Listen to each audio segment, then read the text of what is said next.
the MacGyver edition of the Never Gets Old podcast with your host, Mac Jackson, celebrating the episodes, the actors, and the influence that MacGyver has had on our lives.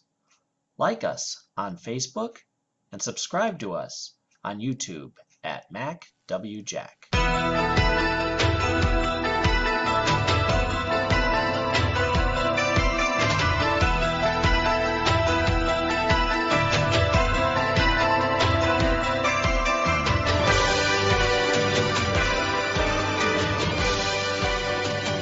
Hi, everybody, and thanks for joining us for another episode of the MacGyver podcast. I'm Mac Jackson, and joining me today is a buddy I know from the Stargate conventions, Ryan Nixon.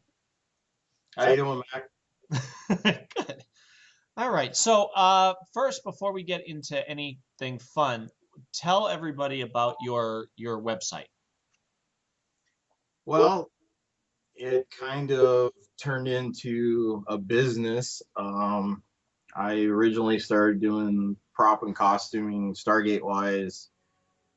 Oh, well, it started back in 2005, and I kind of got the bug after started watching some of the show, and I didn't really watch it when it first came out. And then I heard some people talking about it, and I was like, oh, I have to check this out. And I was a old MacGyver fan from the 80s, so I was like, oh, cool, Richard Dean Anderson, he no more mullet, he's still just as cool, and so I always enjoyed his acting in the show, and I watched all the big 80s shows, Knight Rider, A-Team, all that, so I was like, well, I have to check this out. And I've been in the military for quite a few years at that point. I mean, let's see, 2000, it would have been early 2005. So I've been in close to 15 years at that point, and had a lot of uniform and gear knowledge based on my job as being a parachute rigger and aircrew survival equipment. And so at that point, I started watching the show, and I was like, wow, and I knew what kind of boots they were wearing, and that those were Black Hawk vests and all, and I'm a gear junkie. That's my job. And so I got into this, and then I got online, and back then I found the sgcommand.net, and I met, Dan Kim and Dean and all those guys, and they were full blown into this. And so I hit the ground running, and within months I had put together my first costume, and it wasn't too bad. I mean, I look back at it now and I'm like, oh, rookie. but that's all part of the process, so I just went with it, and I went to my first con, was basically Dragon Con in 05, and met up with all the Stargate guys there. And then, is that where you met Katie? No, I met Zach Nixon, who is not a relation of mine, but we joked around we were cousins. Zach was from Tennessee, and he was also in some of the Star Wars groups and whatnot, and he was in with Ryan Jones and some of those people, and knew Katie through the Star Wars groups and everything. Well, Katie had got drugged to a New Jersey convention. I think it was one of the creation ones way back, and it was right around the same time. She started Stargate in about 04, probably about a year before me. And so she was mixing around with the Nox costumes and just basic garrison uniforms, and Dion and Tanya and all that group. And then we just, after I met Zach, we were joking around we were cousins, and that was back when MySpace was big, before Facebook really took off. And so I stayed in touch with Zach. Well, I saw a picture of Katie on Zach's MySpace page, and I sent him a message, hey, who's the hot chick in the purple hair? She had this crazy Star Wars costume on, and then her and I started talking, and boom, that leads to a whole nother story. So, well, I met you guys at the creation one, and I wasn't sure at that time. I don't know if it was the first one you guys were together at or the second. That may have been the first one we went together. Was that Jersey '07? Yeah, I think so. I think Yes. so Yeah. too. So that was about, yeah. Her and I just started talking and dating and whatnot.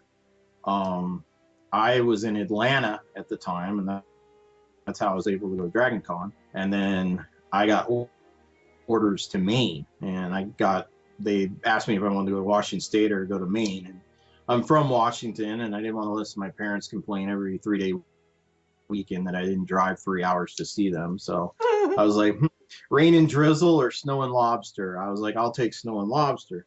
Yeah. So Katie and I started talking, and I'm thinking Maine, New York. Yeah, those are close together.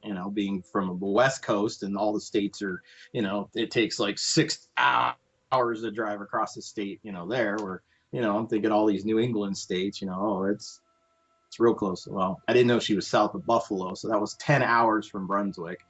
And but we started making the drive and doing the long distance relationship thing, and then we got engaged, and she moved up to Maine.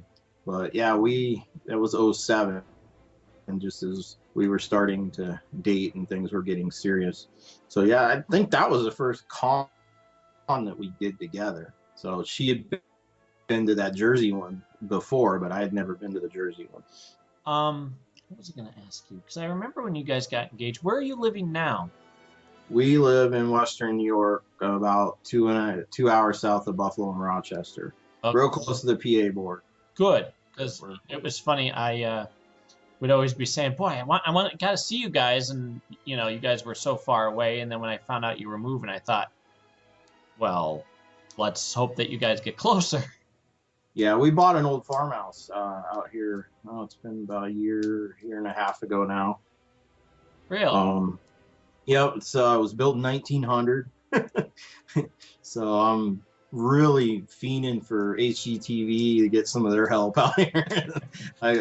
The local joke in our house is that we're going to get Chip Wade to come do some elbow room here, but I take the Property Brothers. I'd take anybody at this point, because this place, it's all Latin plaster. There's no insulation, and currently it's about 18 degrees out right now. So my house leaks like a screen door on a submarine.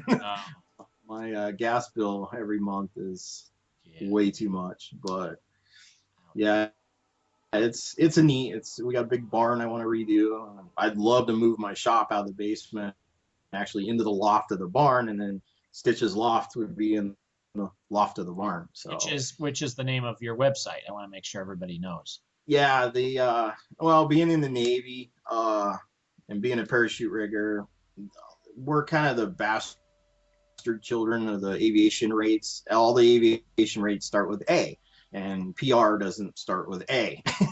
So the letters PR was slang from parachute rigger way years ago, and then back in the 70s or 80s, I'd have to look it up. They changed the name to Air Crew Survival Equipment, but they kept the two letters as PR. So we just been messed up since the get-go. At that point, they started adding more stuff to the job, and you do everything from oxygen systems, the life rafts, to the vests, to the helmets, to all the gear, just everything. But the other rates look at you as you're not a mechanic. You don't go out and work on the plane per se, and it depends what aircraft platform you're working on. I worked on 6 different aircraft platforms, but you get into the fast movers and ejection seats, you're working with the seat mechs, hand in hand to, get the parachutes and seat pans and everything installed. So we're out there, but we're not getting down and dirty and greasy. We're oxygen guys. You can't mix oil and gas and oxygen. That creates a very bad day for everybody. So the guys, they're trying to stay clean and do their job, but a majority of our job is sewing. I mean, they joke around that we're pilot nannies, or I was going to get that on my license plate when I was young at one point, but I was advised that probably wouldn't be a good idea. Well, it's funny too, because I didn't know because I knew Katie was all into making uniforms, and I didn't know how much of an influence she had on you having your own site or whatever.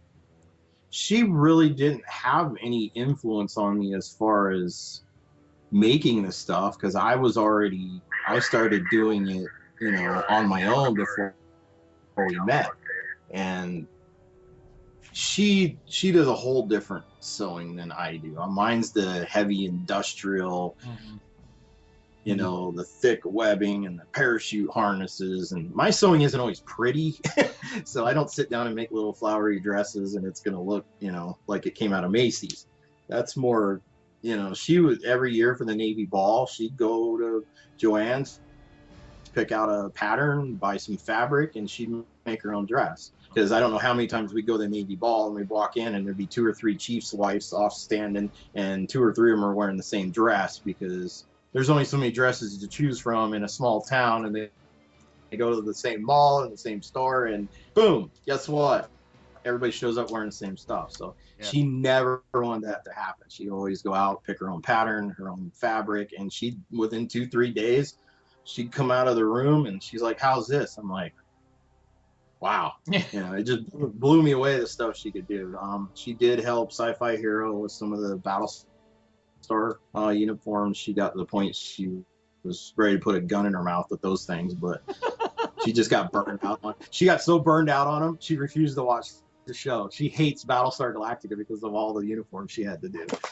So it's just, it's a whole different, but it's such a compliment because, I mean, now with Holly being born last August and, she's 5 months old, she's a full-time mom and working full-time for General Electric. And it's really hard for her to get time to do it. But once in a while, I'll get a customer that really wants something. And we're in the middle of getting a bunch of the original patterns from the show. I was able to acquire some of those.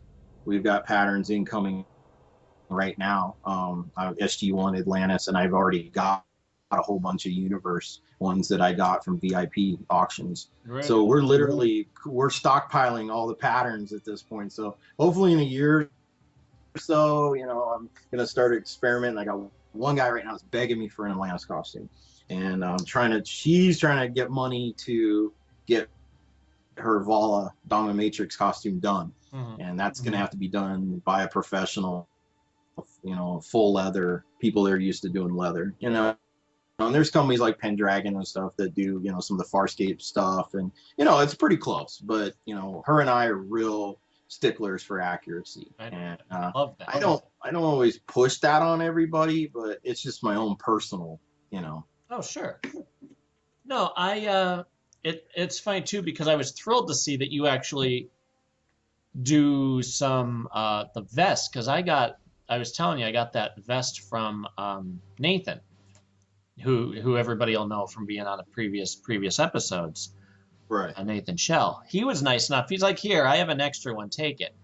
And I remember at the time, I'm like, let me slip you, some money. Just gave him $20 just for his effort because that's very kind. It's hard to find those vests for any sort of decent price. Anytime I find them, they're ridiculous. Well, they're highly coveted. The Black Hawk Omega Medic Utility is the correct term for the SG1 vest. Yeah. They're pretty much gone. You can buy the new Elite, but it's completely different. That's what a lot of the rookies don't understand. And and that's the service that I try to provide. The biggest mistake of people make when they get into costuming is they get all excited. They get all excited about it. They run out. They buy all this stuff. I'm going to make a costume. I'm going to a con. They're just and it's fun. That's what it's all about. It's about becoming someone else or just having fun, dressing up and being somebody else for the day. And I think that's the big draw to it. Now you got the guys that create the whole Iron Man costumes and spend thousands of dollars and go to DragonCon and then just stand there while people take pictures of them for 3 days straight. And they go back to their room, they're completely dehydrated and they just want to pass out. But I mean, there's different levels to it. There's some people, they just want to throw on a basic costume, walk around, have fun with their friends, go get an autograph, say hi to Chris Judge or, right. Panda Tapping or, Jason Momoa, and just meet them. That's their favorite person. They want to meet them, get an autograph and go home. That's it. Yeah. They're not going to spend $1,200 on an off-world costume. Exactly. And they just, they want some boots and pants and a shirt and some decent patches. Well, again, they get all excited, they jump on eBay, they start buying all this crap, and then they find out they find a friend, maybe somebody like you, and then they see your costume and they're like, oh, well, yours is a little better than mine, and then they kind of feel bummed out or something, and then they start doing some research. Well, then they find somebody else that maybe it's better than yours, and they're like, oh wow, I didn't quite do this right. And then they stumble upon me or my site, and I'm like, yeah, that's wrong, that's wrong, that's wrong, that's wrong. And they're like, and I try to do it as tactfully and as compassionately as possible, because I understand totally what they did. I did it too. Sure. But I also had all the military knowledge, so I didn't make as many mistakes as just a plain rookie that's watched the show 4 times and now all of a sudden they want a costume. Right. So there's so much to it. It's just, I mean, the watch alone, if you want one of the later season watches, they're $250 brand new. I mean, that's the first thing I tell people. How invested in this do you want to get? Right. Do you want to go to a convention, get your autograph, and go home, or is this something you really want to start doing as a hobby? Hobbies are expensive. I'm a scuba diver. I've spent thousands on my scuba gear, and I'm lucky if I get to go once or twice a year. I used to be a very avid snow skier. Any hobby is expensive. Plan to spend some money. Set a budget. And at that point, that's where you got to start. And that's the thing for me. I wear my vest, when I need to go, if I'm going out in the woods. I used to have a job where I would have to scour the land, a landscape architect. And I'd wear the vest because it's practical and it's handy. But I noticed I have to get it tightened because I think it's an extra large and I'm just a large. You know what I mean? And it fits. That's a misnomer too. A lot of people think there's all these different sizes. Some of the off brands, yeah, they do make different sizes. Blackhawk really only made 2 sizes. They did do custom work. You'll find random ones that were made for police departments or stuff like that once in a while. But basically, your standard one's going to fit about a 38 to a 48 inch chest. As long as you're, somewhere between 165, 170 pounds up to about 210, 220, depending on your build, of course. The numbers can skew one way or another. But basically, as long as your chest isn't bigger than 48 inches, you're going to be pretty good. Now, it's the bottom part that throws me off. Yeah, the bottom part. It just hangs straight down as opposed to I don't know. I guess it's supposed to be more snug. Yeah, a lot of it is just proper fitting too, and that's what I can help people. Now, I get people from all over the world. I've actually I have customers in 52 countries right now, and I was just looking at the numbers the other day, and I was just like, wow, because PayPal sends me a 1099 now every year because after you pass 200 sales or $20,000, right, they 1099 you. So, I wish it was profit, but it's not, and almost about 98% of it goes right back into the business because I'm always working on new projects. This desert vest project, I'm about to pull my hair out, but I'm bound determined I'm going to get these things rolled out, and they're going to be as close as I can get them. Unfortunately, I can go do them exact. I can't find this stuff. It's not out there anymore. It's been too many years. The stuff's gone. The military's changed their colors too many times, and they just don't produce that type of webbing and those colors exactly the way they used to. So the Eagle Industry the stuff's gone. I found the correct mesh, but my mesh is a little darker than it should be. It's more of a burnt toast than a khaki tan. And now all the colors, they got coyote, and those all got a green tint to them, and it's havoc right now. I've got all the mesh. I'm working out. I'm bouncing between a Cordera and a fabric that looks better, but it's not, in my opinion, as durable as the quality. So I'm in this moral struggle. Do I go with the one that looks better but may not be as good a fabric right, as the other one? So it's a mess. I'm 500 in the hole already on the Desert Vest project, and I haven't taken a dime from anybody. So it's, it gets spendy. But basically what I've told Katie is I said I want to get about 10 of these done, and I said have them all done on hangers ready to roll out. Then I'm going to put them up, and then we'll look at doing another batch after all those sell. But I've probably got 5 or 6 people in emails saved in my folder begging me for a desert vest right now. And it's just, these projects take time. We're working on the life science detector. I was able to get one of the real ones from the auction. I have gathered about 30 of the PDAs. I got a buddy in Canada that's doing the molds.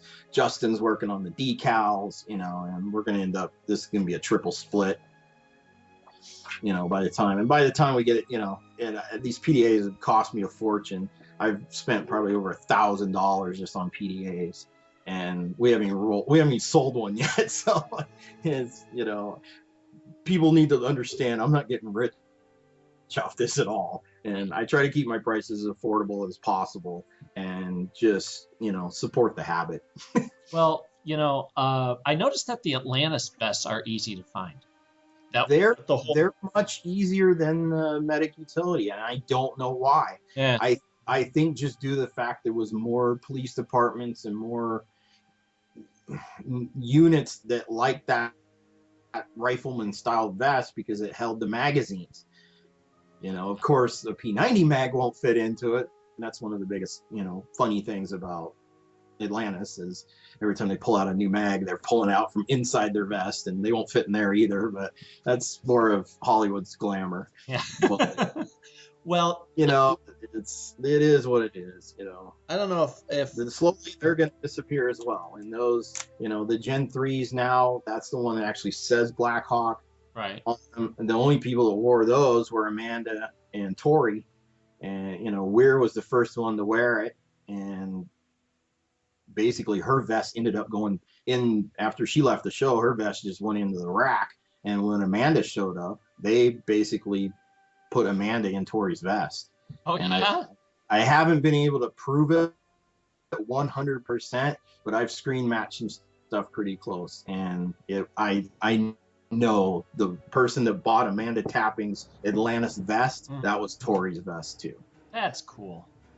I don't know if you actually saw it, that the dream come true news for me. I'm going to get to meet RDA. Yeah. That is such, you get it, and I'm sure everybody who's listening gets it. That's just a dream come true. Who was it? Nathan was actually the first person to tell me, because I always go on and say, if he ever comes to this coast, I have to go. I have to go. Yeah, and I was sick because Katie and I have saved all of our money for Creation to go to Chicago, which he never does Creation cons. I don't know if it's something he doesn't. I think it's the fact that they won't give money to his charities. That's exactly why. And I don't understand why those two. I've got my own personal things with them, but I'm not going to go into that in public forum. But it's just... Yeah, talk about short-sightedness. Let me see. You can get the star and legend of 2 shows to come to your con if you just give money to his charity. Charity. Like, why would you not do that? That's insane. I don't get it. But anyway, yeah, so now he sends me the email saying, hey, you're going to want to go buy the tickets now. So, yeah, that's crazy. I have one of RDA's shirts. I should send it to you to get signed. Get out of here. I bought one, like a t-shirt from the first season, and it was somebody who worked in wardrobe and just had it, and the tag is still on it. And the son, I guess, took it and was like, yeah, I'll just sell it. And he didn't know what he was selling, I guess. Or at least if he did, he didn't care. That's what happened with this. Justin got his hands on it. It was in a lot of just BDU crap, and and nobody bothered to look inside the pocket. And when Justin got it, flipped open the pocket, it said like O'Neill August 07 or something, it's got the date and everything. And he was just like, you've got to be kidding me. Yeah. It was like a $500 shirt, and he got it for like nothing. Me too. Me too. And what happened was they sent it to me, and I think I got it for like $30. And it was one where she had taken it and I guess never washed it. Like, I guess you're supposed to, Remember during the first season they would wear it would show them in their t-shirts more, and they would wear the long sleeve shirts. Yeah, those were made by MEC. It's a Canadian company Yeah. that is still around. Unfortunately, I bought the very last Amanda Tapping long sleeve shirt. I was able to identify which shirt it was, and I was carrying them on my site, and I was getting girls in Australia and places that were buying them. And they're a real slim fit shirt. You got to kind of be in pretty good shape to pull one of these off because they're a slim cut. Yeah. I mean, Amanda's 5'9".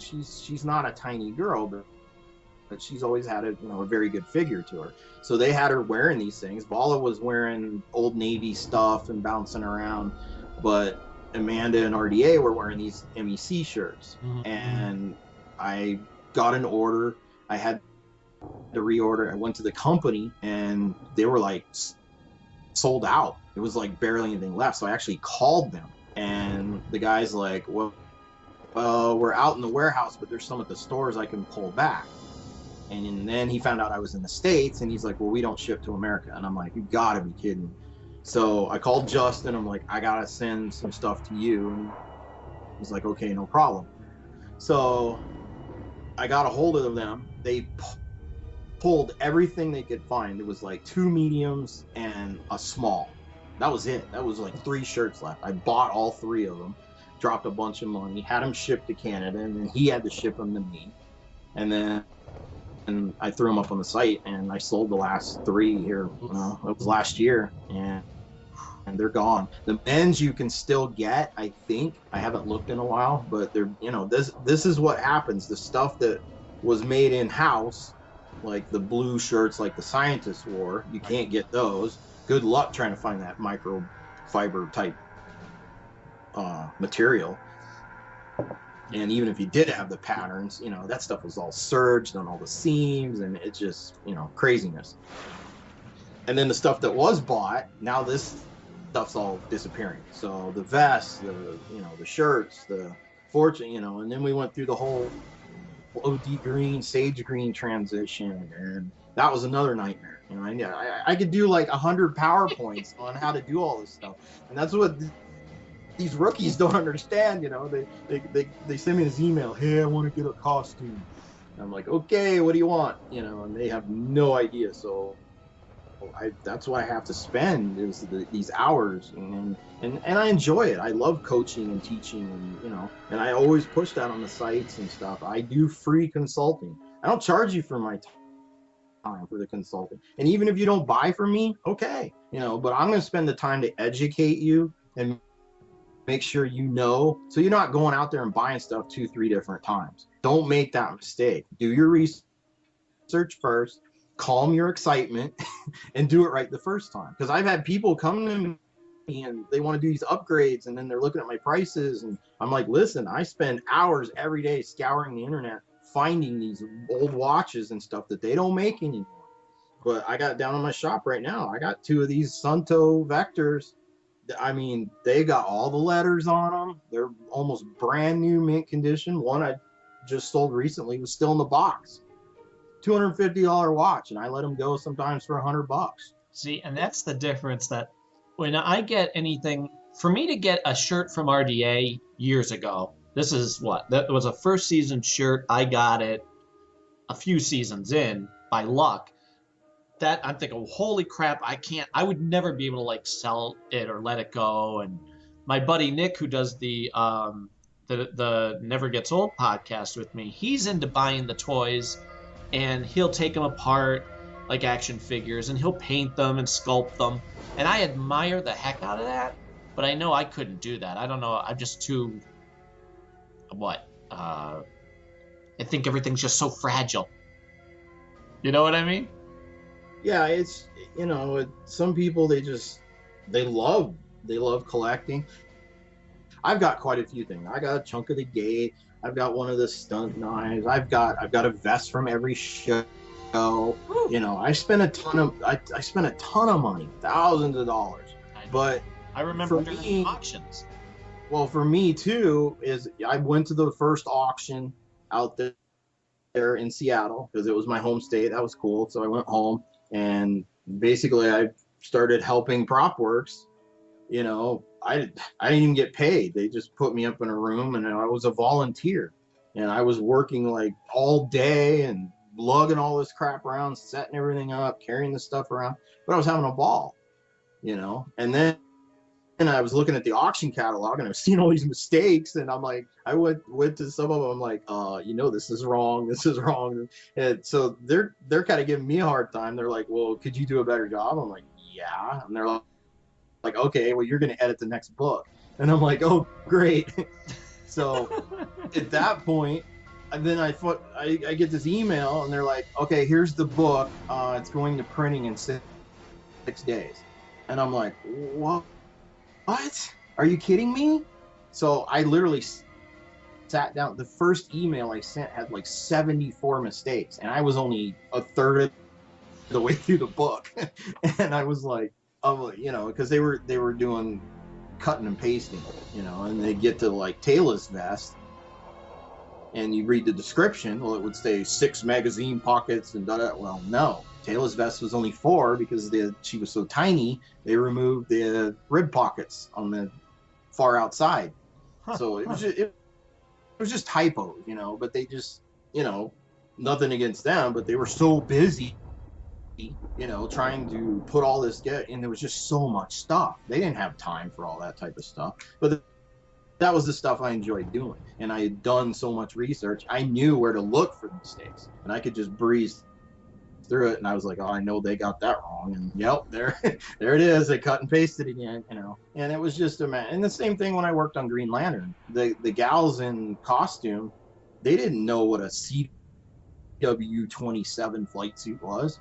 They didn't know what a GSFRP2 glove was. It's just, to them, it's just a glove. Well, no, it's a sage green pilot's flyer's glove that's made out of aramid Nomex and leather that chars between 700 and 800 degrees.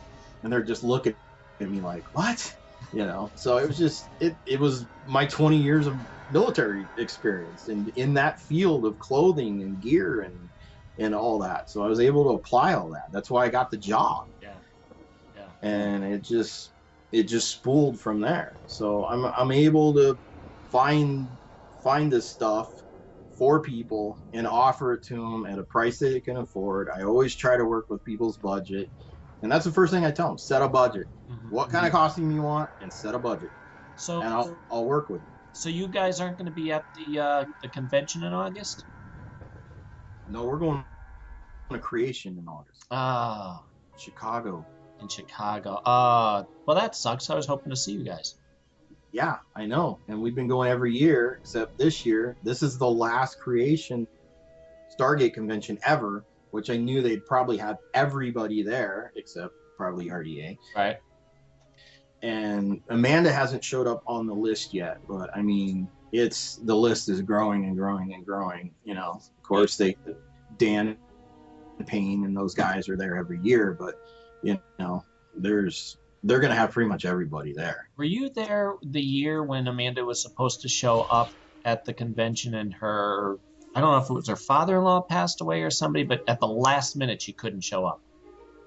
No, that one I didn't go to. That was a shame because we're like, all right, we get to meet Amanda. She's fun. And then last moment, we're like, crap.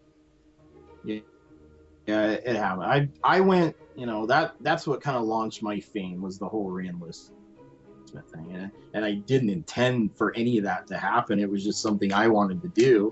And it got so big that, it was just, I became known almost worldwide. She's traveling around different conventions after the fact talking about me. So I'm getting emails from people in like Australia and the UK, hey, Stitch, Amanda was talking about you this weekend. I'm like, really? Where? I have no idea that she's even over in the UK talking about me. Don't you love that? It was awesome. Well, she's a sweet thing I've seen. Amanda is one of the nicest people I've ever met in my life in this industry. It's just, she is so real. She is so personable. She'd sit there and talk to every single person for 2 hours if she could. I mean, that's the type of person that she is, and it's crazy. But 6 years, it took me 6 years to see her again. And by the time I did, I've already been married and had a kid and all, and I'm retired now. Last time she saw me, I was re-enlisting, Right. and I walk in the room and she did a double take. She goes, Ryan. And I went all the way up to Toronto to see her. And we had a heck of a time getting through the line and getting the tickets. By the time we waited in line for over 2 hours just to get in the convention. Yeah. And I drove all morning. By the time I got up there, she was almost done with her photo shoot. I went up to the guy to get the tickets for the photo shoot, and he had closed the booth. I'm like, dude, you don't understand. I'm like, I have to see her. He's like, dude, she's finishing up in like 10 minutes. He's like, I'll tell you what, I'll sell you the ticket. If you can't get down there in time, then bring it back. My buddy will give you a refund. He actually sold me one. I had all my stuff. I ran from one side of the convention center to the other, running, sprinting through all these people, bumping into people. I run up to the photography line. I look around the corner. There's only 4 people left in line, and they're getting ready to close the line down. And I'm standing there sweating and huffing and puffing. And I was like, well, then my wife and everybody else caught up with me just as they were finishing. So we were able to go in and get a real quick picture. I had Justin, he was in his full Atlanta stuff. My buddy that lives here in town near me that's gotten into it, I had him in full Atlantis gear. He's actually wearing Stackhouse's stuff, and he had Joe's vest on because I have one of Shepard's real vests. So he was wearing all real stuff, so it looked fantastic. Katie had her SG1 ball on. I had my SG1 on. We got the coolest picture, and then I went and saw her later and got it signed. But within 5 minutes, we got in there, got her picture, said goodbye. But within 30 seconds, she gave me a hug, and she goes, I want you to know I still got your flag in my office. She didn't see me in 6 years. Within 30 seconds, told me I still have your flag in my office. I mean, how cool is that? Well, you know what? And you can attest to this because, like you, I've met everybody except Amanda and RDA, which will soon change, thank God. But you can attest that, honest to God, these are the sweetest people in the world from these shows. They are. Right? And have you met anybody who you were like, oh, they're kind of an a-hole? No, and like, now if you get Chris and Mike and Jason together, they can get rough as from a handler's type of, because they like to go out, tip a few beers, have a good time. Oh, sure. I've worked security for them before. I've been Mike's handler. I've been Jason's handler.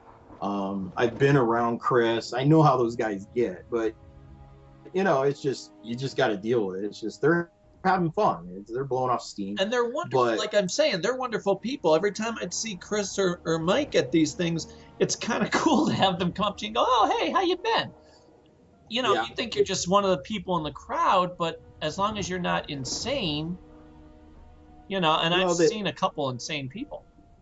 Yeah, I've never met anybody that was real diva, to the point that you're like, you walk away. I mean, you hear the horror stories about like Bruce Willis and right, maybe Harrison Ford. You approach him at dinner in his favorite restaurant, you're probably gonna get a little bit of a butt chewing.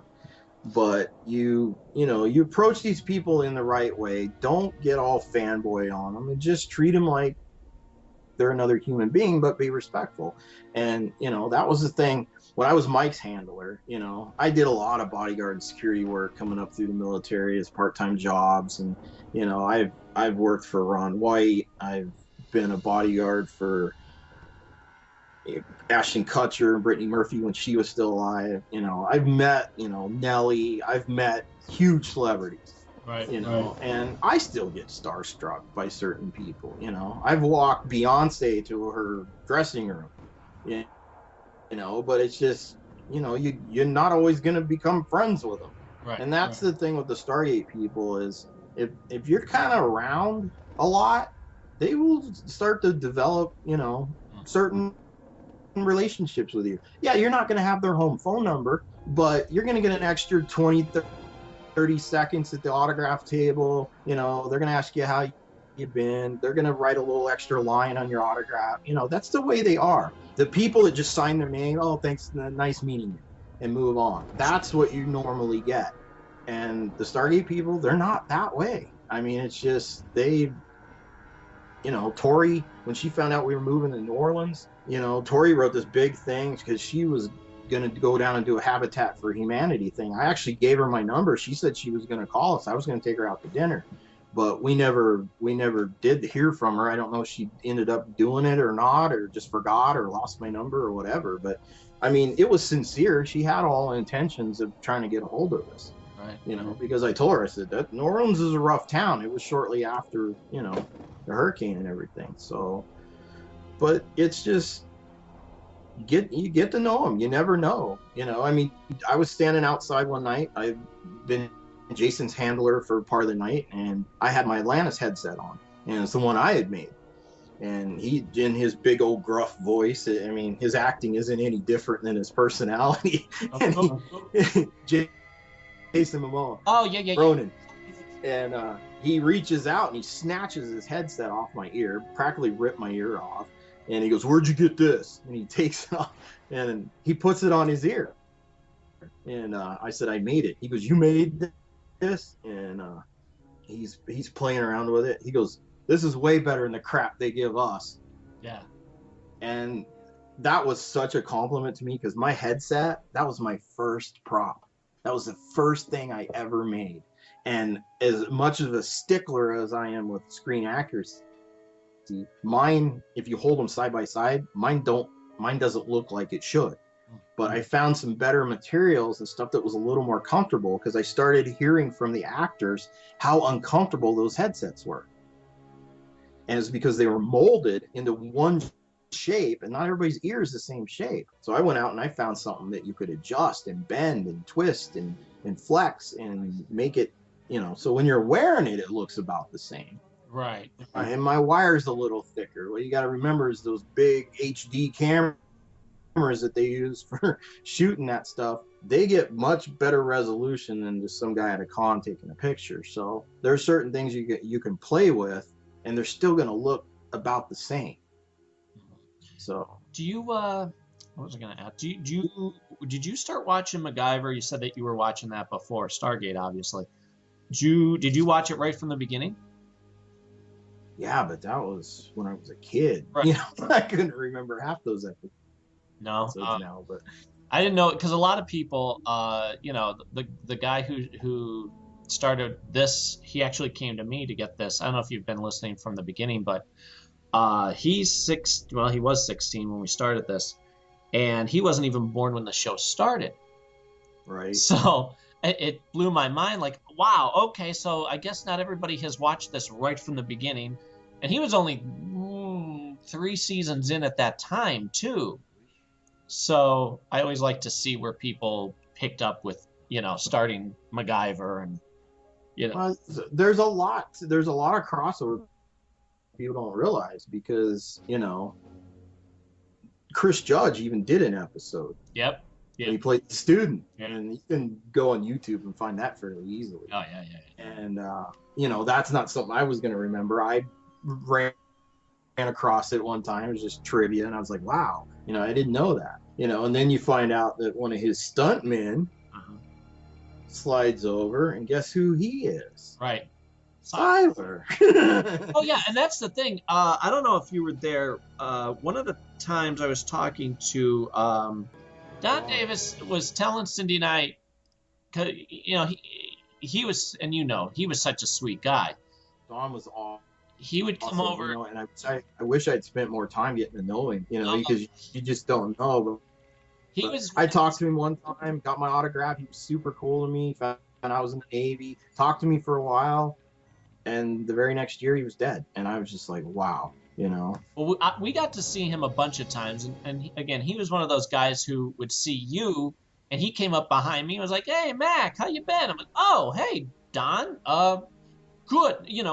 Because even the year before when I saw him, he would come up to us, Cindy and I, in the lobby, and here's a TV star who people are always running up to him. To have people take away that invisible line is a beautiful thing. And for him to come up to us whenever he would see us and want to share stories, that's magical. You know what I mean? And it's it's something, it's surreal, because then you go home and you watch them on TV and go, huh, that's my friend Don Davis, or Jason Momoa, who I was playing guitar with, and you go, wow. Before I went, he was the guy from the TV show. Now he's a guy who shares stories with me.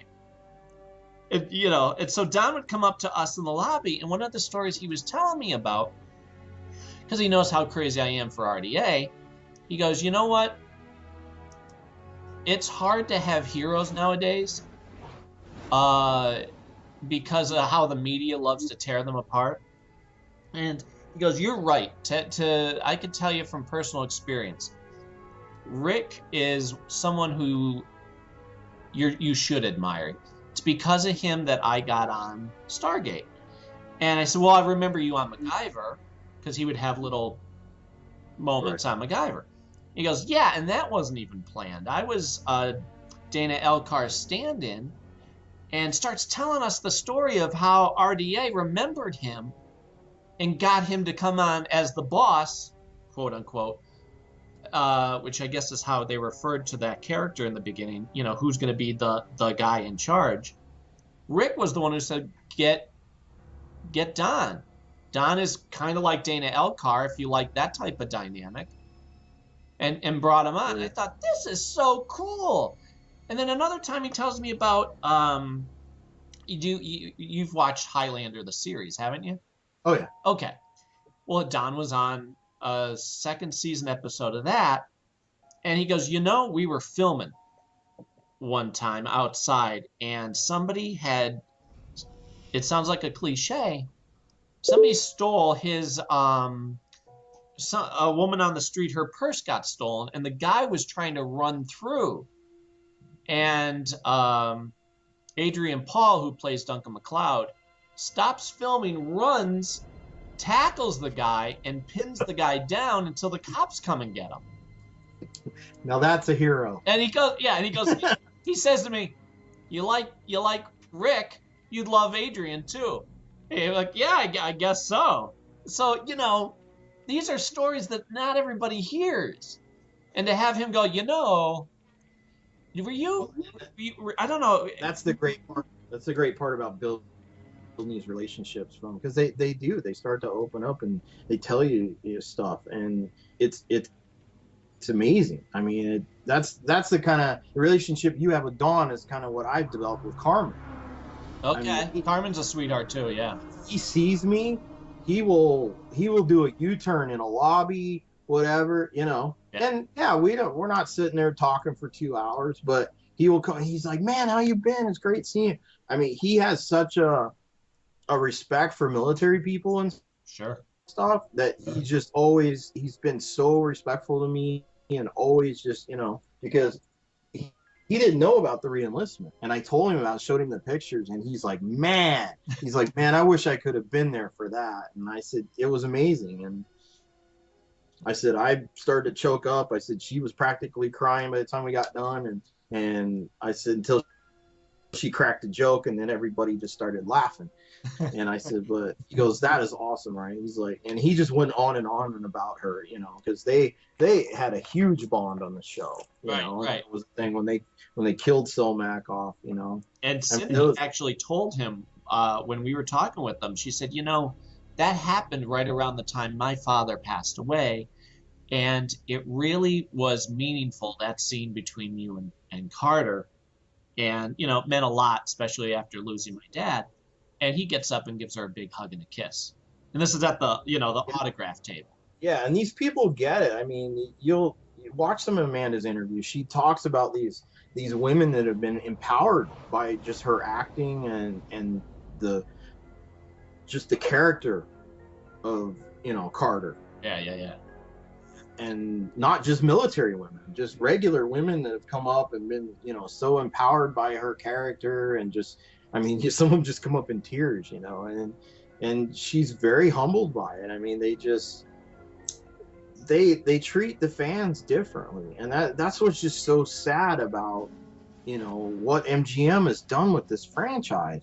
And it's so frustrating. I wish I was a millionaire, because I'd pay for them to start it up again. Well, don't get me started, because that just Yeah, I They know. dropped. That's I've so ranted before. They've really just dropped a very obvious ball.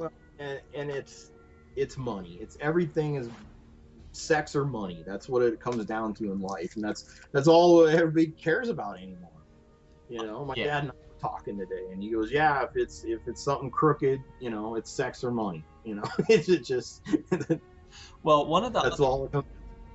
well, I was going to tell you one of the other cool stories that Don we had was, being a musician, I love to hear what people are into because not everybody asks Don Davis what kind of music do you like. You know what I mean?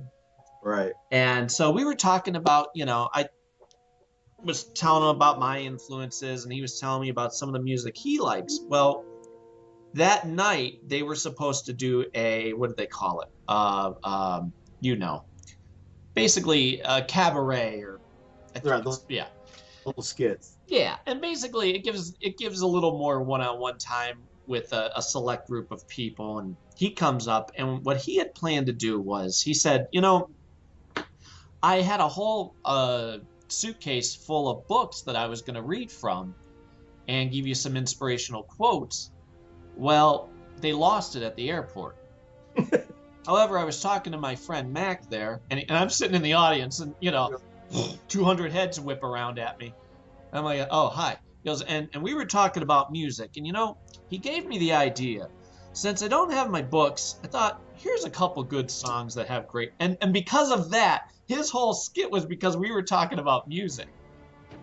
Improv. Oh, I'm telling you, I got some great pictures of him like reading right to me at the time. Like, you get this, you get Well, this. Katie, it's actually on my Facebook page. If you delge in there and can find my videos, uh, it was at one of the creation events, and Katie was able to get a quick video when I was talking with Joe during the Q&A thing, and Joe Flanagan punked me in front of about 400 people, so that was pretty funny. And I came walking back, and she just had this grin from ear to ear. I'm like, it wasn't that funny, because he got me good. And she just looked at me and she goes, "Yeah, but you're gonna love me because I got it on film." And I was was that like, "What?" was that the one that I was at? I think it was Okay, because because I don't remember if you remember, but I was, if you watch the video, you might. But I went up there and I was just talking to him, and of course I'm dressed full head to toe, shepherd, and I was just, complimenting on how well, because Atlantis was only on season 2, I think, at that point, something like that, and I was just complimenting them on how far they had, set the bar, because SG1, it took them a while to get their feet. You go back and watch season 1, season 2, I mean, they're not that great, as far well, as for me, the I mean, I love the first season, but I remember thinking, I'm going to keep watching because I love RDA. But if this is going to be Star Trek where they just show up on a planet, deal with the situation, and go home, they're going to run out of steam, and ugh. And then by the end of that season, they go, oh no, now they're stuck on the ship, and holy crap, And from there, it just built on and built and built on previous stuff. and I love how they twisted the mythology and was able to do all these different things. I mean, that's what's so amazing about Stargate on itself. Yeah. Joe was so funny because I'm up there and I'm complimenting him, and I just threw a little joke out. I said, I love your character and everything, and I said it's not like I run around dressed up like you, And of course, the entire audience just started busting out laughing, and that's what I was going for. Well, he comes right back at me. He goes, "Well, I'm just glad your favorite character isn't Taylor." And the laughter turned into a roar, and pretty much every person in the room, because I just got punked by Joe Flanagan because he didn't want to see me skirt, and it was hilarious. But that's the way Joe was. Him and I have developed kind of a little rapport. I've gotten a few pictures with him and talked to him, He's good and to joke with. he is. And when I met him the very first time, and that was actually the same weekend Amanda re-enlisted me. That was creation in Vancouver in 06. And Atlantis had just started to take off. And they were filming season 3. we were watching like the end of 2. They had just started filming, so it was going to be 6-9 months before we saw anything. And Joe slips me a tidbit, and because he was so impressed with our, because me and Johnny Rico are standing there full Lannis gear. I mean, head to toe. You know, our first version, but it looked pretty good for first version. And you know, and we're just on cloud 9 because we just toured the set. You know, I just sat in a puddle jumper and got pictures taken. You know, when do you get to do that? And it turned out to be a once in a lifetime thing for me. I never got to go back to Vancouver, and then they ended up tearing everything down and selling off everything. There's a guy on eBay selling one of the chairs. I don't have $1,700 right now, but I want that sucker sitting in my office. You know, but somebody please buy a bunch of vests. You know, but Joe was just, he was so cool to us. He was just complimenting us, and he's like, wow, these are fantastic. How'd you do it? Well, I whipped out my ID card. I showed him I was actually active duty military. And he was like, wow, that's awesome. And he's like, oh, you got, and he goes, well, hey, he goes, just so you know, next season we're going all black. And that's all he would tell me. Well, so of course, season 3, you know, Friday night, I'm in front of the TV waiting for all black, and nothing. First episode, they were still all in. It wasn't until like the 3rd or 4th episode that they switched to black. But I had no idea, because he was joking around. He goes, next time I see you, you better be in all black. Well, that was New Jersey in 07. So I did the black jacket, the black pants, the vest, the flag, everything. And then he didn't show up till Sunday for the morning breakfast. Right.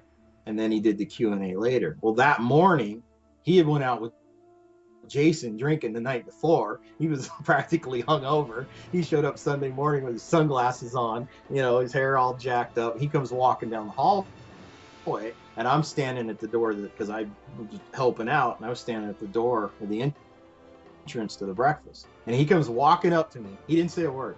He comes walking up to me, looks at me, peeks over his tops of his glasses. He looks all the way up to my head, looks all the way down to my boots, and he just shakes his head from side to side, and he walks off. And I said, what? You said all black. And he just threw his hand in the air like, be quiet. You know what? I remember that, actually. I think you may have been in the hallway. I was right next to you, and I remember him walking by. And because for us, Cindy and I, being, you know, we figured from interviews and stuff that he has a good sense of humor. So coincidentally, when we both saw him, everybody's like, oh, hey, how's it going? How's it going? Cindy and I in unison would go, hi, Joe Flanagan. And it was so funny because he'd give us a look like, whoa, you know. So that became our thing through the weekend when we'd see him. Well, then we had a conversation like, okay, we've done it a couple times. Let's stop doing that next time we see him, because now it's going to, you know, 2 times it's funny. Anytime after that, you start to be creepy. Right. So then we're in line and we're talking with them during the photo op, and I have him sign one of the Atlantis comic books. Well,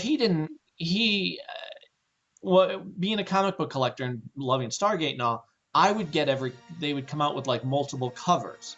Some would be art, some would be photo. Well, I had him sign the photo.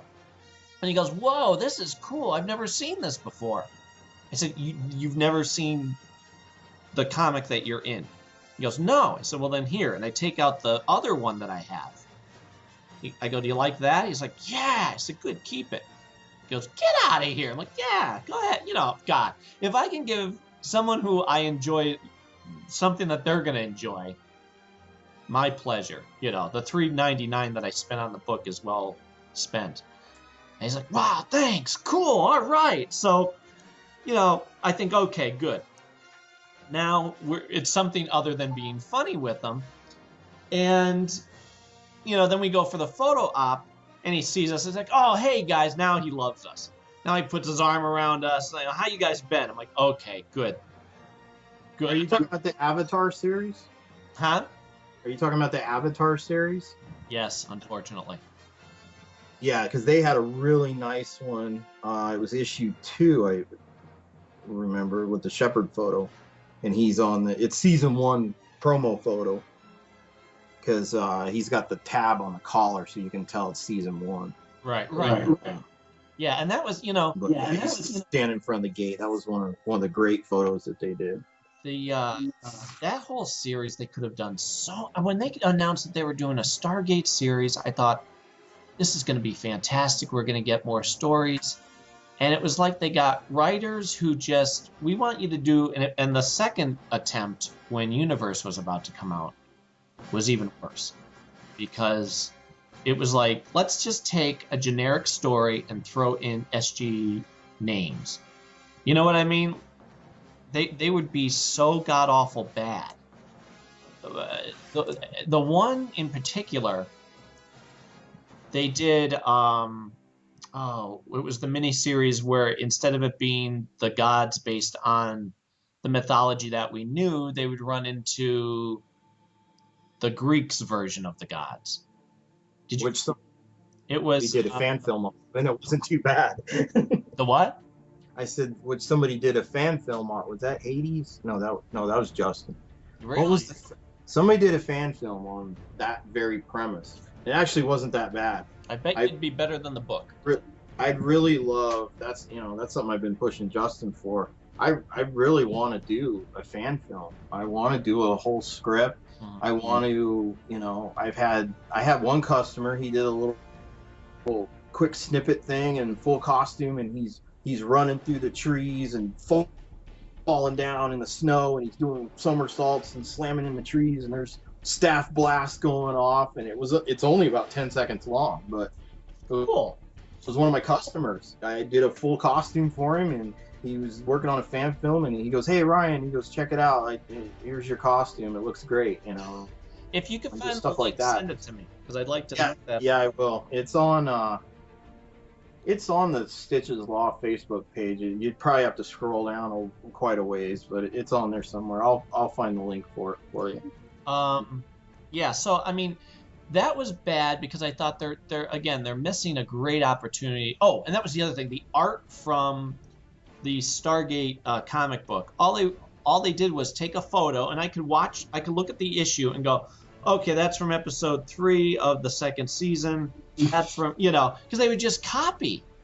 There was nothing sincere or, creative about the book. Hey, gotta make money. Oh, it was lazy. I couldn't, to this day. And then, right when Universe was coming out, they promised us 3 new series. One was going to be SG-1, The Further Adventures, after the series. Next was going to be Atlantis, and then the third was going to be Universe, which we hadn't even seen yet. So I thought, oh man, and they're going to do like prequel stories, and isn't this going to be great? And they solicited them, and I ordered them, and they never came out. I couldn't, but I thought, really? And neither the movies. Well, what they gave us was the a 3-issue story of Daniel, and then a 3-issue story of Vala, which were they were some of the worst comics I've ever seen, because Daniel didn't act like Daniel. It had nothing to do with the Stargate universe, except that he went to a different planet. Vala, it was supposed to be her years before meeting up with the Stargate program. And then in the end, they lazily throw in O'Neill to go off-world with them. And I thought, oh, you have no respect for what you're writing about.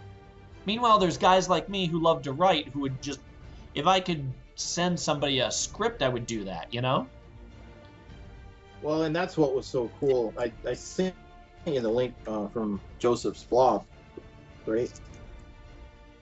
The writer. Yeah. I sent you that link, didn't I? Yes.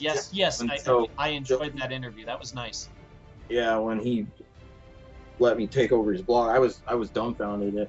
He does these movie reviews, and he was getting ready to do Green Lantern, and I sent him a message through his mailbag, and I just chimed in. And I said, hey, I would love to, just be included on this review. I said, because this movie really got bashed. Green Lantern got destroyed by the critics, and I said the film was much better than what most people realize.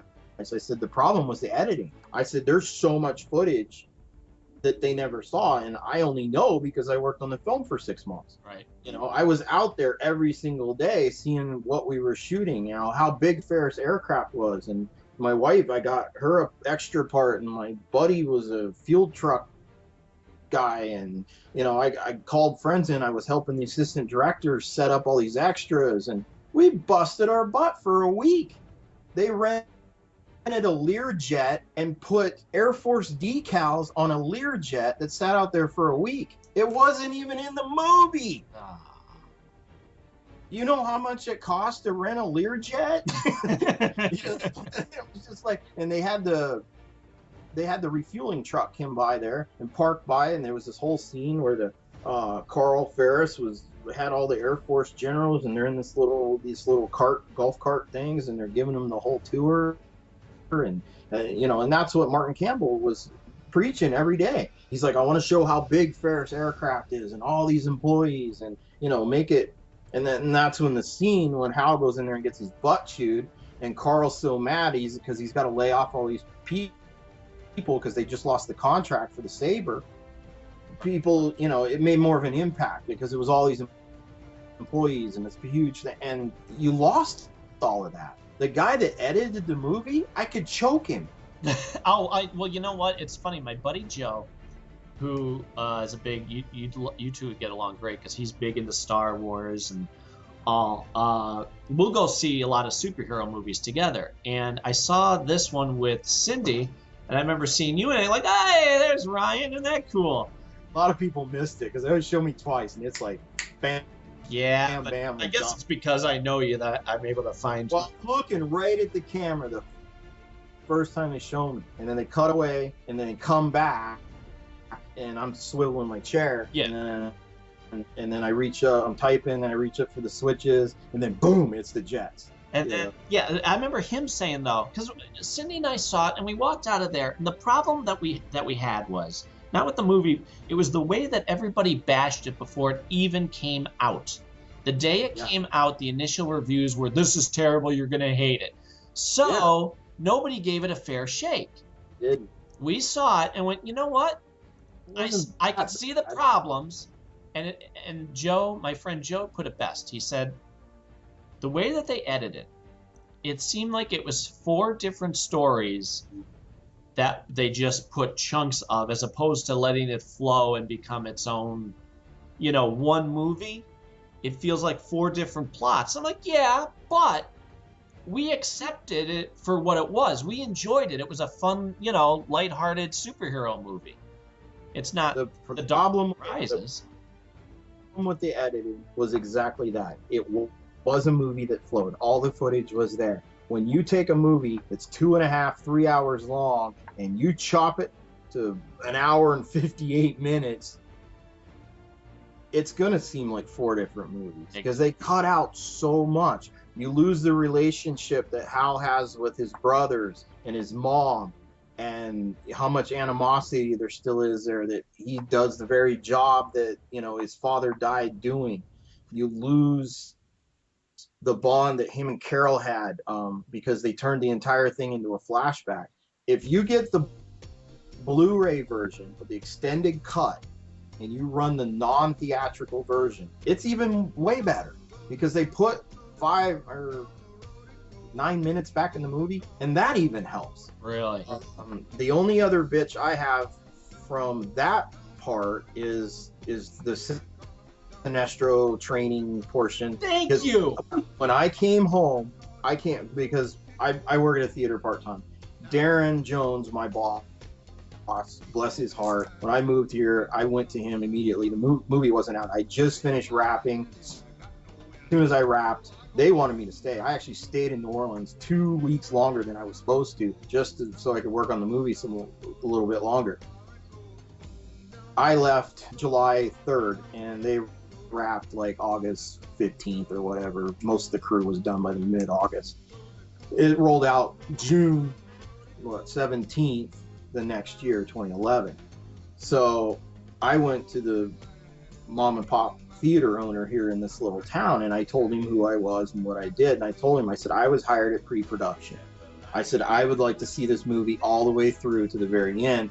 I said, when you get the movie in, can I come in and you show me how you cut and splice the film? Because 35 millimeter film was starting to go away already.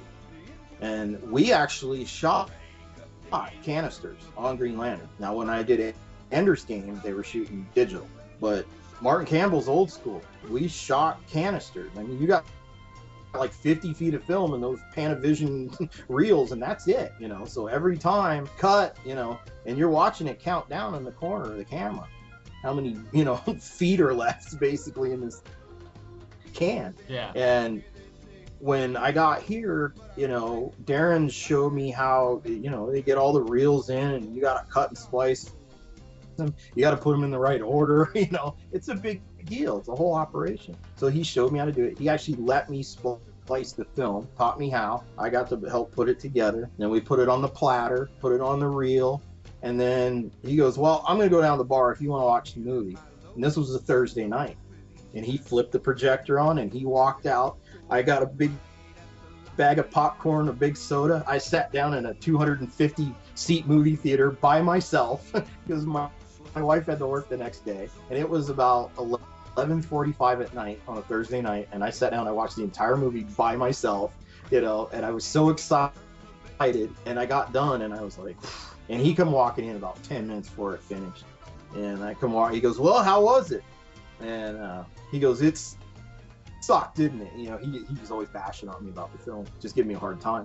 And I said, you know, it was pretty good. I said, but the editing wasn't as good as it should have been. And I went home and I crawled into bed and Katie woke up and she rolled over and she goes, how is it? I said, I got one word, rushed. And she's like, I'm sorry. And she goes, I was afraid of that. And I said, yeah, they cut you, Paul, Earl. I said, everybody's cut out of it. I said, the Ferris coveralls that we worked so hard to make for everybody, they didn't show one of them. And she was like, wow, you know. And it was sad because, I mean, she pulled 2, 3 15-hour days, you know, in the hot sun and sitting in that hangar and just baking, climbing up and down the helicopter. She had a really cool scene. We should have seen her climbing up and down on a helicopter. And they just cut it to death.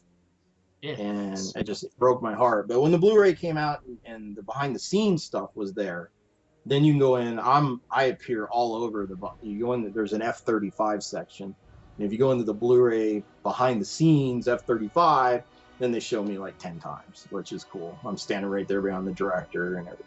So well, when I don't have a Blu-ray player yet. Apparently, I just found out they make them now where you can, if you have Netflix and you attach the Blu-ray player to your TV, you can watch your Netflix through your TV. Huh. Yeah. So for that alone, I'm like, okay, at some point. I have a TiVo, and you can watch Netflix through your TiVo as long as it has the internet connection. And that's so yeah, that makes sense to me. But yeah, Mac, you got your Blu-ray, man. Get up with the times. Are you kidding me? Well, so you still got a VCR blinking 12, or what's going on? Well, I used to actually until it died. Now I'm trying to convert all my VCR important independent recorded stuff onto like the recordable DVD. But yeah, I have to get that. I had ordered through eBay the Man of Steel, and I wanted the double disc because I want, for me, especially DC stuff, I want to get all the bonus stuff.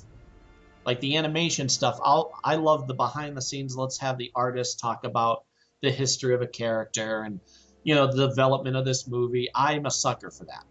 So yeah, I love commentary. Yeah. So much about that. I mean, movies that I love, I pop them in. I'll sit there and watch it, and then I'll turn around and I'll turn the audio off, flip on the commentary, and I'll sit there and watch it 2 hours, another 2 hours, and watch it again. I ordered from somebody the Man of Steel, and it was the DVD double disc. I got it, and it's the Blu-ray. It's the DVD Blu-ray combo, and I thought, I'd put up a bit of a fight, like I don't have a Blu-ray player, and I ordered the double disc DVD like you advertised because I needed the bonus stuff. Well, it's on the Blu-ray. Again, I don't have a Blu-ray player yet.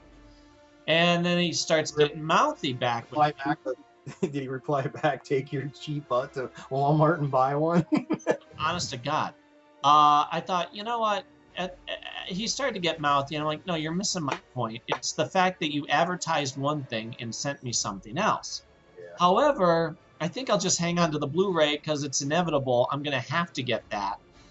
Well, they've come down so much. I mean, I remember when we got ours in New Orleans. I walked into Walmart on Black Friday, and they had this grocery cart sitting there in the audio system, and it was just full of crap that needed like restocked.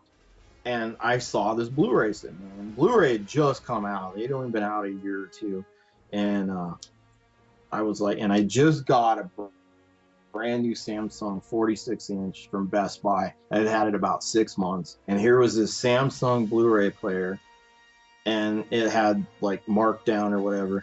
I picked that sucker up and I took it over to and there was no price on it, but it looked like the one that was on the shelf that they were out of, and it was marked down. I think it was $199. And then, like I said, this was back, probably 08, somewhere around in there. And I went up and walked up. I was like, how much is this? And she's like, oh, that's on sale. And it was seriously like $199. Half the Blu-ray players were still going for like $499 back then. And it was like half off. So I said, I'll take it. And it was the only one there, and it was just sitting on top of this grocery cart full of junk that needed to go back on the shelf. And evidently somebody had returned it or whatever. It didn't even look like it had been cut open. And I checked it all out, and I was like, looks good to me. And I bought it, and I still have it. It's the same one I still have, and it still runs like the day I bought it. And I love that, thank God, they're all coming down, because somebody told me, oh yeah, you can get one of those for less than $50, or at least $50. There's base model Blu-rays you can pick up for under $100. Well, for me, it's more about watching Netflix through my TV as opposed to the Blu-ray. Right. But yeah, now Cindy now, she was unemployed for a bit. She's starting a new job this week, thank God. So that'll be on our list. I'm working 3 jobs, running my business. I just finished school. Praise the Lord. So finished my bachelor's degree. Now I got customers that need stuff that should have went out months ago, and I am embarrassingly behind right now, but I'm getting caught up. And I know it's tax season, so come March, April, I'm going to start getting a ton of orders. So I've got to get caught up. But I got a bunch of stuff that needs to go out. There's a huge con in the UK around the 1st of April. So I've got a bunch of orders that by March 15th, they better be in the mail, or I'm going to in hot water. But I've only ever missed, I think, one deadline. It was just life got in the way, and I just couldn't get it done.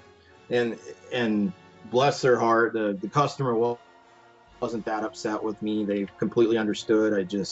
I dropped the ball on it, and by the time I realized what was going on, I just told them, I was like, I'm sorry, I'm not going to make it. And unfortunately, they went to the con without their costume, but they had some other ones, and they weren't all broke up about it. But I've only ever missed one deadline, so I'm crossing my fingers that we can maintain that. Let me ask you, just because we're talking Stargate and all, I don't know if I ever knew, just random questions, do you have a favorite character? Probably Shepard. My military career wasn't as polished as a lot of people, so I related. I was the guy that wouldn't always do what I was told. I did what I thought was right. Mm-hmm. And I guess I just kind of relate to him. Of course, I love his wit, and just, and I love the banter between him and McKay and that type of stuff. But I love RDA. I love O'Neill. I just. Sure. No, I get that. You just have Shepard. He was my hero. He just, and I told Joe, I said, that was the way my military career was. I was the guy who always got stuck somewhere because I pissed somebody off, and I always did what I thought was right before I did what I was told to do. Well, did you would you say that Atlantis was your favorite of the 3 series?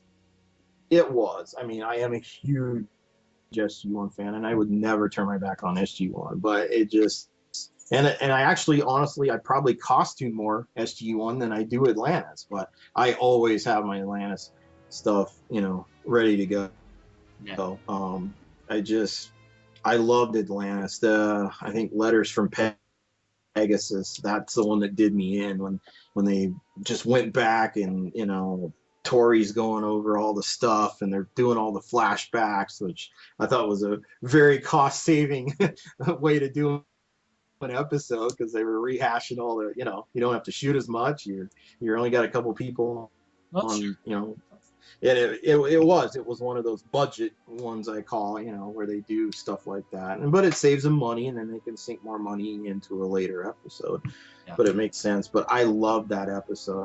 I honestly, I started to break down and cry. I was like, oh, are you kidding me? This is a television show, Yeah, but But they do it right. It means the world, doesn't it? yeah, it was just the whole magic about Atlantis, and of course, Bermuda Triangle and conspiracy theories, and I'm all into that stuff. Everything from Loch Ness to Bigfoot to, all the conspiracy theories, who killed JFK, who's running the country, who's, I'm all into that stuff. Are you But it's what was I going to say? Oh, but we were talking about Green Lantern. Are you a comic book reader at all? a little bit. Katie kind of got me into that. Was one thing that she maybe got me into a little bit after we got married. I never really diehard collected. Like, she started buying me the Green Lantern, what was it, Emerald Knights, that came out right after I did the movie. And I actually started reading that one religiously. And she would, when she'd go to town, or, because we got to drive. I mean, we got to drive an hour just to get to a Walmart. So, Wow. we're kind of, yeah, dude, I have Amish buggies that go up and down my road on a daily basis. So. It's quiet. Yeah, it is. Well, not today. The snowplows keep going by, but no, we're kind of out in the country, and it's nice. It's quiet. I got 2 acres. I got plenty. I want to build a Stargate out here. There's all kinds of things I want to do, but I just haven't won the lottery yet. Well, if you're ever up for getting into good titles, let me know and I'll suggest some for you, because there's a lot of good stuff. I mean, I don't Well, know who your favorite is superhero wise, but I mean, there's great superhero, there's great non-superhero. well, when I got approached for Lantern, I got approached on a Tuesday, and by Thursday I'd signed the non-disclosure agreement and had an interview scheduled for Saturday. So I ran out on Friday after work. It was when we were in New Orleans. I ran out to the Best Buy, and I picked up First Flight. It was the animated Green Lantern story of Hal Jordan. And it was the Blu-ray. They actually did it in a green ray box. Instead of being a blue box, it was green. So, which I thought was really neat. I'd never seen that. I was like, oh, that's awesome. Yeah. So I popped that sucker in, and I started studying. So, of course, I got all fresh on my Hal Jordan and everything. And of course, Saturday I got down there for my interview and gave him my resume, and my boss was taking me around, and he goes, "You signed the thing, right? That you can't." And I was like, yeah, I did on Thursday. He goes, "All right, come back in here." And they're renting these old rundown office buildings. It looks like some old rundown doctor's office with wood paneling and crappy carpet. And we go through a couple little doors, and these hallways are real tiny. And he opens this one door, and it was just like, oh. This entire room was all the conception art for the entire movie. Really? From start to finish. It went around all 4 walls. And basically you just start right off here to the left, and it was all the conceptual art, and then there was a little side room that didn't even have a door. It was just like this little closet without a door. And then all the like aliens, Kilowog, everybody was in there, and all the different conceptual art. Some of them, people never saw. It was just all the different ideas. So this was pre-production. This is, January, February of, 2010. Right. It was going to be a year and a half before anybody saw any of this. And I'm just in there like, I can't talk about this. I can't. I was just losing my mind. but they had a huge model that was just, it was massive. This thing was, it looked like one of the little like train station things, and it was of just Ferris aircraft, the airport, you know, and it was the tower and everything and the buildings, and I was just like looking at this model and like, I want that. You know, it was huge. It was on this big table in the center of the room. So he starts taking me around, and he's like, all right, this is, I said, oh, okay, Ferris aircraft, Carl Ferris, you know, Carol. He goes, oh, okay, you know your stuff. And I said, yeah, I studied. And he just started laughing. He just shook his head. He's like, okay, cool. And we just kept going around, and we, you know, we got around about 3/4 of the way around the room, and then there was parallax and all the different smoke and fog looks, and you know, they hadn't even narrowed some of this stuff down on what they were going to do, but I saw stuff that was amazing. And then stuff started leaking out on the internet, and people were talking. I was of course reading the blogs and stuff, but I couldn't say anything. But some of the people were like, oh, I don't think these are real. And I was like, yeah, those are real because I saw them in the room that day. You know, there was some of that conceptual art for Kilowog and some of the other aliens that leaked out. I don't know how, but we had a lot of security issues with that movie. At one point, there was this guy from, what was it, comicbookhero.com or something. He was literally on a building across the street with a big telephoto lens. Wow. He was stalking us. He went up to one of the security guards and secretly took a photo of the badge, then posted the badge on the internet on his website. So we got called in one day, and they're like, everybody needs to turn their badge in, and we're issuing new ones. The entire crew. And I was like, and I was talking to the second assistant director, Trish, and she's like, I have never in my entire career had to deal with crap like I have this movie. She's like, these people are driving me crazy. She's like, I have never seen this much stuff leak out about a movie that we're only halfway through, you know. And I was getting nervous because I didn't want to get accused of anything, you know. And I told a couple people stuff, you know, just, but I wasn't sending pictures. I wasn't, you know, of course, come home and told my wife stuff, and I was like, oh my goodness, you know, I saw, you know, so and so on set today. And you know, one day we were shooting and we took a break, and I hear this clip clop, and I'm like, who is wearing heels on the set? And I turn around, and it's Scarlett Johansson, and she had showed up to see Ryan because they were still married at the time. And I was like, oh my God. So I'm texting Katie. I'm like, Scarlett Johansson just showed up. She wrote back, yeah, that's great. You suck, you know. You suck. Yeah. And I was over there talking to Ryan. So, of course, I walked off and let him have some privacy. Sure. And they were sitting there in the director chairs. They're off to the side. But it was just, it was crazy, you know. And now, you know, because we had one day where Ryan and Blake, they came to work with me, and we were showing them the flight simulator and all that stuff. And this one kid, it was so funny because Ryan, I have such an admiration. I was a huge, you know, Van Wilder fan, everything. And I told Ryan one day, I said, you know, I am on the Van Wilder program. And he's like, what are you talking about? And I said, dude, it's taken me almost 7 years to get my associates done. And he just busted out laughing. He's like, you gotta be kidding me. And I was like, no, seriously. I said, it's gonna be like 7 years before I get it done. And he was just laughing so hard. And we just talk about stuff. And he was so real. I mean, he's very much like Amanda and those people. And I would sit there and I just literally watch him work, you know, and him and Martin would be having private conversations about acting in a scene, and you know, and I'm eavesdropping, you know, not to just be like rude or, you know, see what's going on, but I was so enthralled with the business and to see how all this operates, you know. And I just wanted to watch him work, you know. It was so interesting, and you could just see the focus and drive, and he took it so seriously, but yet he was so lighthearted. When we took him to work, we're walking through the hangar, and this young kid, been in the Navy about 6 months, they're towing an aircraft into the hangar. So Ryan, he's looking at, one of our F-18s, and he's just like, wow, this is awesome. Because they never seen stuff like this. And, this is everyday stuff for me. So I'm like, oh, I was like, you want to climb up in one? And he was like, oh, can we? He was acting like I did on set, so it was so funny.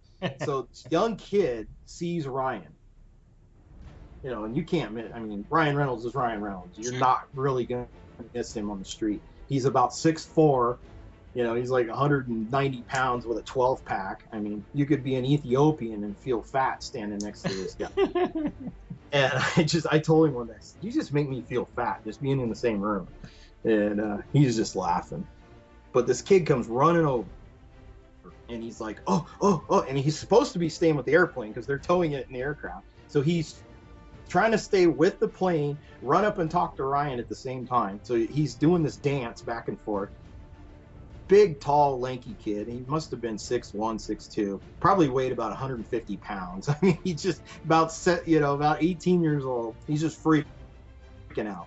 And he's like, oh. He's like, can I get your autograph? Can I get your autograph? And Ryan's like, yeah, no problem. He's like, I'll be right back. Because they had to park the plane. Sure. And I turned to Ryan. I'm like, I'm sorry, dude. He goes, no, man, don't worry about it. He goes, it's cool. He goes, this is awesome. And he's just looking around. It was a nice day in New Orleans. We're out on the flight line. So this kid comes running back, pulls out his plane captain notebook, this greasy Navy-issued notebook with just lined paper in it.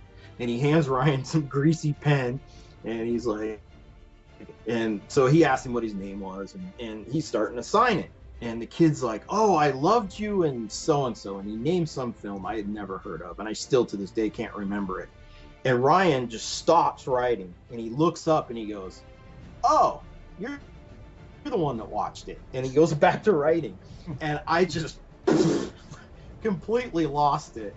And I was like, that was so funny. And the kid's like, he's laughing and he gets his autograph and he runs off. And I'm still laughing. And I was just like, wow. And I'm just trying to take it all in. So we walk into the hangar, and then Blake caught up with us, and we had a couple of the officers with us. We start up the staircase. We go up 2 flights of stairs, and we get into the main passageway. And we were going to take him up and introduce him to the commanding officer and some of the pilots. So we break the top of the stairs, and we're just turning right into the commanding officer's spaces. And here comes this Army kid. I don't even know why he was in our hangar. All we had was Marines and Navy in our hangar. But there was some Army kid, little Asian guy, about 5'4", and he had full digis. And he's just bebopping down the hallway. Well, he walks up right up to us, and he does a double take. I mean, about broke his neck. And he's like, oh, shit. And he, covers up his mouth. And Ryan just points at him. He goes, that's my middle name. And he just, the kid's standing with his jaw on the floor, just S-bombed Ryan Reynolds and Blake Lively. And he's like, just dumbfounded. I mean, the kid's just drooling on himself. And I was just like, and I was thinking about it. I'm like, man, what would that be like just to anywhere you go, there's just people freaking out all the time. I was like, it can't be that much fun. That's got to get old. But he has such a great attitude, and he just, his wit and charm, it's just real. And I'm guessing that's why Blake fell in love with him. It's just, she was dating one of those guys from Gossip Girls at the time, because he came on set. He was sitting there one day, and I was asking her to do something, and she's like, yeah, I'll get to it in a little bit. And she's like, hey, she goes, I haven't seen my boyfriend in a while. She's like, let me spend some time with him. And then she goes, I promise I'll take care of that for you. And I was like, hey, no problem, and I didn't realize even who he was. I thought it was just some dude sitting there. And I said, I'm sorry, Blake. I said, no problem. And she goes, no, that's cool. She's like, I promise you I will take care of that today. And I needed her to try something on or something. I can't remember now, but it's just, they were so real. It was like she became my little brat sister, and he became a great friend. And I guess just to wrap things up, the best thing that happened was a year later, I'm sitting in that theater on that Thursday night by myself, the very end of the movie. Every Parallax is dead, everybody's won, Sinestro's got up there, everybody's having the big Green Lantern party at the throne or whatever, the big Green Lantern symbol thing, and they're all standing around, and Sinestro's doing his little speech, and Kilowog says, "Can I train him or can I train him?" And he smacks Ryan Reynolds in the back as hard as he can. Well, a year and a half prior to that, I was out on the flight line one day, and I was working on a helmet. And Ryan come out, and I didn't see him, and he walks up, and he smacks me in the back as hard as he can. And I turn around with a screwdriver in my hand because I almost scratched the helmet. I was so mad, and I was ready to kill whoever just hit me in the back because it hurt. And I spin around with a screwdriver in my hand, and it's Ryan Reynolds. And he goes into a fighting stance, full on like Taekwondo fighting stance. And he goes, "Oh, you want to fight?" Because he saw in my face how infuriated I was. And I just went white because I was like, "Oh my God." And I was like, I said, "That probably would get me fired." And he started laughing. And I said, "Dude, I almost scratched this helmet." And he's like, "Oh crap, I didn't see what you were doing." And I was like, "What are you doing?" And he's like, "Oh, I just got done shooting." And he goes, "I'm done for the day." I looked at my watch. It was like noon. it was hot. It was, New Orleans, and the sun was out, and I'm outside under, bacon next to all these planes, and we were shooting part of the flashback scene or some deal. And I said, "You're done?" He goes, "Yeah." He goes, "Dude, I've been here since like 5:30. And I was like, "Oh, okay." And he goes, "Yeah." He goes, I'm gonna get out of here." He goes, "Well, good seeing you. I'll see you later." And he bops off. And my boss comes over and he goes, "What was that all about?" Because he saw Ryan talking to him. And of course he got nervous, when I was talking to the big celebrities, unattended, And he was like, but we progressed to the point there. They weren't really watching me all that close by then. They knew that I wasn't going to do anything stupid. Sure. And but he comes over, he goes, "What was that about?" And so just being funny, I said, "Well, Ryan hit me." And I was being all serious. And he goes, "What do you mean he hit you?" I said, "He hit me." And I said, "Hard." And I was, kind of like acting like I was pouting, And he's like, "What are you talking about?" And I pulled my shirt up on my back. He goes, "There's the handprint on your back." So I turned around. I said, "Should I go get him and autograph it?" And he goes, "Shut up and get back to work." And he turned around and walked off. And I stood there and I was like, why did he hit me? Well, a year and a half later, in that theater on that Thursday night, the very end of the movie, when Kilowog hit Reynolds in the back and says, "Can I train him or can I train him?" The light bulb went off. I was like, that's what he shot that day. He'd come off the set. He'd been hit probably 20 or 30 times. His back hurt. And he was looking for somebody to hit. And he saw me and knew he could get away with it. So that was a relationship that I had with him. Again, I don't have his home phone number. We don't text on a daily basis. But that's the kind of people that sometimes are in this industry, and it's really neat. And I still haven't seen Ryan to this day. I mean, here we are, 2014. It's been almost 4 years later, and I'm like, I'm dying to see him because I know as soon as I see him, I'm gonna be like, "I know why you hit me that day," and he's gonna get a big grin on his face and start laughing, and he's gonna go, "Oh, you finally figured it out, huh?" Because he knew I figured it out a year later when the movie finally came out. It's funny too because, like you said, if I had to pick one thing out of that whole movie that drives me nuts that they edited, you need to show him training as Green Lantern on Oa. You need to establish that relationship between him and Sinestro and Kilowog, and the fact that they just edit it and he goes, "All right, I'm out of here," and he flies away.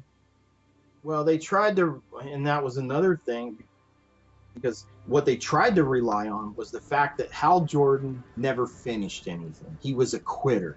The original script had Hal Jordan getting kicked out of the Air Force. That script got sent to the DOD. They didn't like it. They kicked it back and said, "Sorry, we're not going to help you with the movie. We don't like the fact that Hal Jordan got kicked out of the Air Force." So what they do, they rewrote the script and changed it, but never sent it back to the DOD. Fortunately, we got help from an astronaut, and he rewrote the script and he corrected things. and he was fantastic.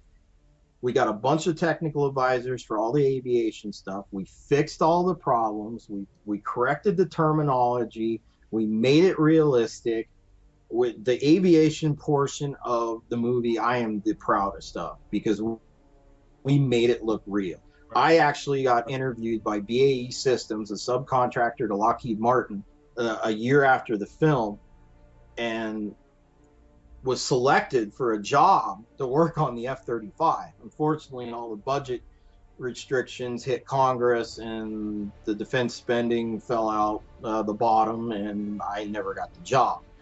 But I sat in a room with aviation bigwigs and was interviewed for this job. And when I told them I was the one that Hollywood had selected to do the job, that if I could fake it, I could probably do it for real, their jaws hit the floor, and I was pretty much almost selected on the spot.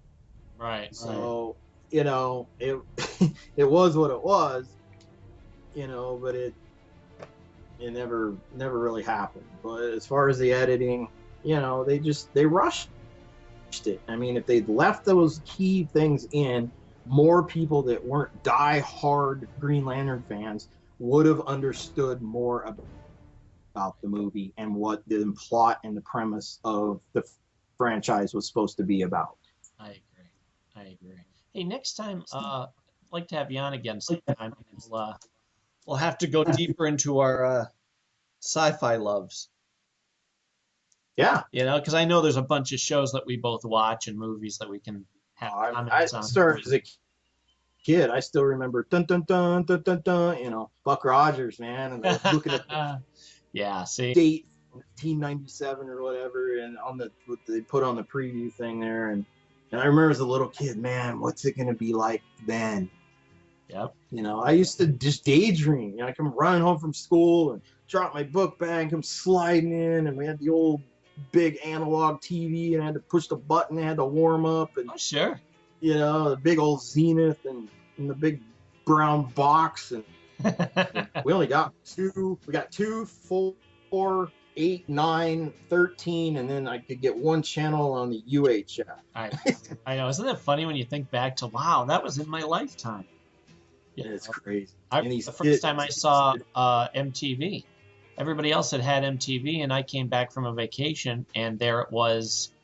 While I was away on vacation, I guess the cable company decided to pick it up.